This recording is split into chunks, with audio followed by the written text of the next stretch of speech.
अस्सलामुअलैकुम game changers. दोस्तों, आज की इस वीडियो में मैं आपको एक बहुत ही कमाल की स्टोरी सुनाने जा रहा हूँ। ये स्टोरी आपके अंदर मौजूद काबिलियत को ढूंढने में मदद देगी, आपको आपके विजन को हासिल करने पर मजबूर करेगी और ये स्टोरी आपको खुद पर भरोसा दिलाएगी।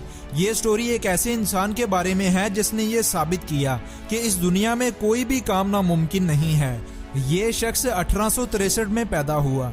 इसके माँ बाप खेती बाड़ी करके अपना गुजर बसर करते थे। गरीबी होने की वजह से माँ बाप दोनों ही खेतों में काम करते और शाम के खाने का इंतजाम करते। जब ये बच्चा था तो इसकी माँ का इंतकाल हो गया। माँ के मरने के बाद इसे अपने बाप का हाथ बिटाने के लिए खेतों में जाना पड़ता। जिस उम्र में बच्चे खेल कूद कर बड़े होते, उस उम्र में इसने मेहनत मजदूरी करना शुरू की। अपनी माँ से बहुत मोहब्बत होने की वजह से ये अकेले बैठकर रोता और अपनी माँ को याद करता। छोटी उम्र में ये लड़का पुरानी घड़ियों को खोलता और फिर से इन्हें जोड़ देता। इस तरह करने से इसका नाम रिपेयरिंग मास्टर रख दिया गया। दूसरे लफ्जों में इसे मैकेनिक कहा जाने लगा और सिर्फ 16 साल की उम्र में ही कारों की एक कंपनी में मैकेनिक का काम भी करने लगा। और अपनी मेहनत, लगन और जज्बे से ये इस कंपनी में इंजीनियर और फिर चीफ इंजीनियर भी बना। अच्छे खासे एक्सपीरियंस होने के बाद इसने अपनी कंपनी को खोलने का सोचा और एक दिन इसने अपनी कंपनी की शुरुआत भी कर दी। लेकिन ये कंपनी अच्छी गाड़ियां ना बना पाई और फिर बंद हो गई।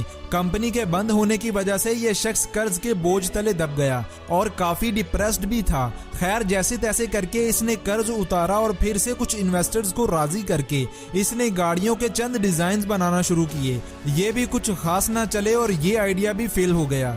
कुछ साल बाद इसने एक कंपनी में काम करने के बाद फिर से एक कंपनी को बनाने का सोचा। इस बार इसके पास अपनी पुरानी गलतियों से हासिल किए गए सबक थे और फिर तजुर्बा, और इस बात को लेकर इसने एक नई कंपनी बनाई जिसका नाम दी फोर्ड मोटर कंपनी रखा। इनकी बनाई गाड़ियां और इनके डिजाइन बहुत मशहूर हुए और ये शख्स जल्द ही पूरे अमेरिका में मशहूर हो गया। अब आपको पता चल गया होगा कि मैं बात कर रहा हूँ हेनरी फोर्ड की। हेनरी फोर्ड को अपनी एबिलिटीज, अपनी मेहनत पर बहुत भरोसा था और इसीलिए वो फेल होने के बावजूद भी सक्सेसफुल रहा। इन्होंने अपनी कामयाबी की पीक को तब हिट किया जब इन्होंने कारों की दुनिया में इनकलाब बर्पा कर दिया, और वो ऐसे कि इन्होंने अब तक का सबसे जदीद इंजन बनाने का सोचा जिसे V8 कहा जाता है। इन्होंने इंजीनियर्स की एक टीम बनाई और इन्हें कहा कि मुझे एक गाड़ी के अंदर 8 के 8 सिलेंडर्स चाहिए, मतलब मुझे V8 इंजन चाहिए। ये सभी इंजीनियर्स हैरान हुए और कहा कि ऐसा मुमकिन नहीं है।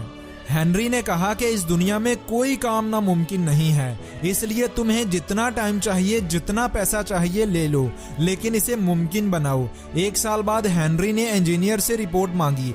इंजीनियर्स ने कहा कि सर, हमने आपको बताया है कि ऐसा पॉसिबल नहीं। लेकिन हेनरी ने कहा कि मैंने भी तुम्हें कहा था कि दुनिया में ऐसा कोई काम नहीं जो पॉसिबल ना हो, इसलिए और टाइम लो और V8 इंजन बनाओ। और आखिर इंजीनियर्स और हेनरी की दिन रात की मेहनत के बाद V8 इंजन बना लिया गया और आज V8 दुनिया की हर महंगी से महंगी गाड़ी में मौजूद है।